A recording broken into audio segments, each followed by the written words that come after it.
مولانا یوسف صاحب رحمۃ اللہ علیہ فرماتے تھے جب تک اس کام کی عظمت، اس کی اہمیت دلوں میں نہیں اترے گی تم اپنا وقت بڑھانے کے لیے تیار نہیں ہوگے۔ آیا تھا میں اجتماع میں شریک ہو گیا اور بیان سن لے اور یہ ہو گیا، ارے ادھر یہ کاہے کے لیے سنا؟ یہاں تو جو بات ہوتی ہے ہماری ہر مجلس تشکیل کی، ہماری ہر مجلس کے بعد تشکیل ہے، اور یہ اوپر سے ہے۔ اذ قال له ربه اسلم، حضرت ابراہیم علیہ الصلوۃ والتسلیم سے کہا تھا ابراہیم مسلمان ہو جاؤ، قال اسلمت برب لرب العالمین، میں نے اپنے آپ کو حوالے کر دیا رب العالمین کہ یہ تو تم نے زبان سے کہا، ہمارے یہاں تو تشکیل ہے، قدم اٹھاؤ۔ اسی وقت تشکیل ہوئی، معصوم دودھ پیتا بچہ اسماعیل، اماں ہاجر رضی اللہ تعالی عنہ دونوں ہیں، ایران سے چلے ہیں اور یہاں آ کے اوپر آسمان نیچے زمین، چاروں طرف پہاڑ اور ریگستان، پینے کو پانی کا گھونٹ نہیں، کھانے کو دانا نہیں، دونوں کو یہاں ٹھہرایا اور کہا میری دوسری تشکیل، ابراہیم ان کو یہاں چھوڑو اور تم چلو،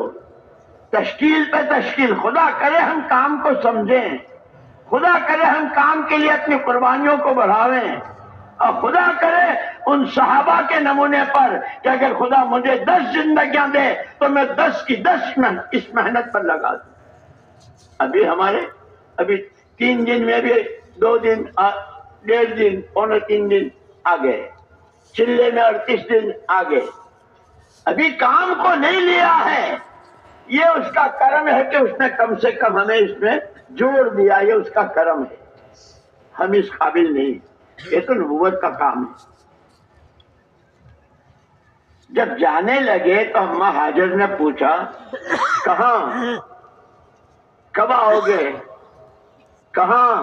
کب آؤ گے؟ کوئی جواب نہیں۔ یہ جتنا مجمع بیٹھا ہے سب کو گھر والے پوچھتے نہیں پوچھتے ہیں کہاں جا رہے ہو، کب آؤ گے، پوچھتے نہیں پوچھتے؟ تم تو سارے جبریل کی اولاد ہو، کوئی ہوں نہ ہاں،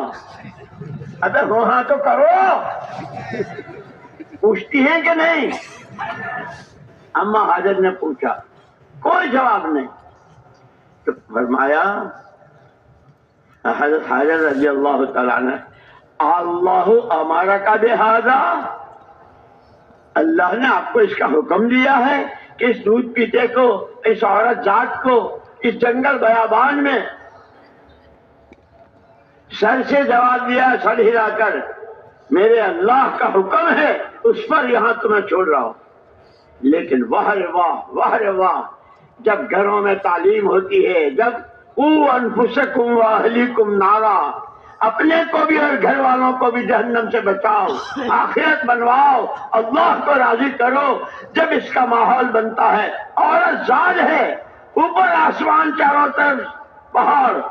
ریگستان، آدم نہ آدم زاد، لیکن کیا کہا؟ اذا لا یضیعنا، اذا لا یضیعنا، اگر یہ آپ جا رہے ہیں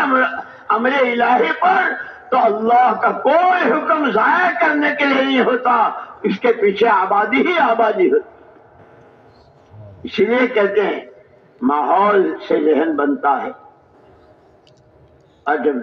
گھروں کا ماحول، مسجدوں کا ماحول، محلوں کا ماحول دعوت کے ذریعے بنانا ایمانی ماحول۔ اس لیے کہا کہ انسانوں میں 3 مزاج ہوتے ہیں، انسانوں میں 3 قسم کے مزاج، ایک بہیمانہ مزاج، جانور کا، جو جی میں آیا، جو جی میں آیا، خواہشات کے بندے، یہ جانور ہیں انسان کی شکل سے۔ ایک شیطانی مزاج، خود اچھا عمل کرنا بھی نہیں، دوسرے کو کرنے دینا بھی نہیں، کتنے وسوسے سے ڈالتا ہے نہیں اس کا قابل۔ لیکن ایک ایمانی مزاج، زمین آسمان کو جائے 7 دفعے آسمان بدل جائے، پورا پچھم ہو جائے، مشرق مغرب ہو جائے، میری بلا سے بندہ اللہ کا ہوں، امتی نبی کا ہوں، بندگی کے لیے آیا ہوں، نبی کے کام کو اپنا کام بنا کے عالم پورے میں پیغام دینا، اس سے بنتا ہے۔ حضرت حاضر عورت ہے، کوئی بھی کبھی صفا پر کبھی مروہ پر کوئی مل جائے، کوئی آتا جاتا نظر آ جائے، بچہ ایڑیاں رگڑ رہا ہے، بچہ چھاتی میں دودھ نہیں ہے، پینے کو پانی نہیں ہے، کوئی سہارے کی کوئی شکل نہیں، کبھی صفا کبھی مروہ، کبھی صفا کبھی مروہ، بیچ میں خیال آتا ہے کہیں بچہ معصوم چھوٹا سا اکیلا، کہیں اس کو کوئی نقصان نہ ہو، اور آئی تو دیکھا کہ ایڑیاں رگڑ رہا ہے لیکن پانی ابل رہا ہے۔ حضور اکرم صلی اللہ علیہ وسلم نے فرمایا اللہ رحم کرے، اللہ رحم کرے حاجر پر، اگر اس دن مڈیر نہ بنائی ہوتی اس چشمے کے تو زمزم دنیا کی چاند سمتوں میں ہوتا اس اسماعیل کی قربانی پر۔ یاد رکھنا میرے دوستو، یہ کوئی رسم نہیں ہے، ایک اجتماع دوسرا اجتماع، ہر سال اجتماع اور جوڑ، اور یہ رسم نہیں، یہ کار نبوت ہے، یہ قربانیوں کا کام ہے، یہ مجاہدوں کا کام ہے، یہ اللہ کے لیے کرنے کا کام ہے، اپنی آخرت بنانے کے لیے کام ہے۔ انتقال ہو گیا حضرت حاجر کا تو جنازے میں شریک نہیں ہو سکے، دفن میں جائے۔ بیٹا اسماعیل جوان ہو گئے، شادی ہو گئی، اس کی شادی میں نہیں۔ اب ہم تم اپنے آپ کو دیکھ لیں، دبئی میں ہے کسی کی شادی، یہاں سے جا رہے ہیں ہوائی جہازوں سے، کسی کا ولیمہ، کسی کا عقیقہ، کسی کی شادی،